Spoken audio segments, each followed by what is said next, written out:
Azərbaycanın Rusiyadakı ticarət nümayəndəliyinin təşkilatçılığı ilə Azərbaycan məhsullarının və şərablarının təqdimatı baş tutub. Tədbirdə müxtəlif bölgələrdə istehsal olunan Azərbaycan şərabları nümayiş etdirilib.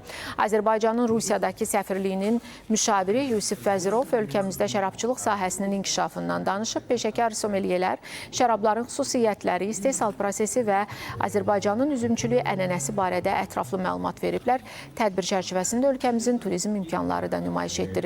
Azərbaycan Turizm Bürosunun Rusiya nümayəndəliyinin rəhbəri Cəlal İsmailov ölkəmizin turizm marşrutları haqda məlumat verib.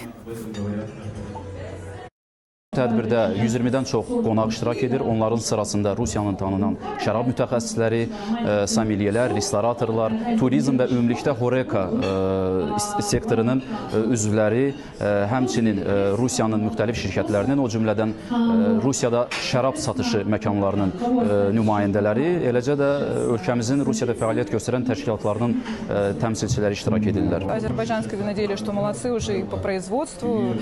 Azərbaycan şərabları ilə əvvəl müəyyən qədər tanış olsam da, bugün təqdim olunan geniş çeşidi dadmaq mənim üçün çox maraqlı təcrübə oldu. Gördüm ki, burada kifayət qədər keyfiyyətli və diqqətə layiq şərab nümunələri var. Keyfiyyət baxımından məhsullar çox yüksək səviyyədədir. Yaxın zamanda Azərbaycana da səfər edəcəyik və turistlərimizi Azərbaycan şərabları ilə daha yaxından tanış etməyə imkanımız olacaq. Biz Azərbaycan şirkətləri ilə əməkdaşlıq edir, onların meyvə-tərəvəz məhsullarından Rusiya bazarında satışına və tanıdılmasına dəstək oluruq. Azərbaycan məhsullarının əsas üstünlüyü onların ekoloji cəhətdən təmiz olmasıdır.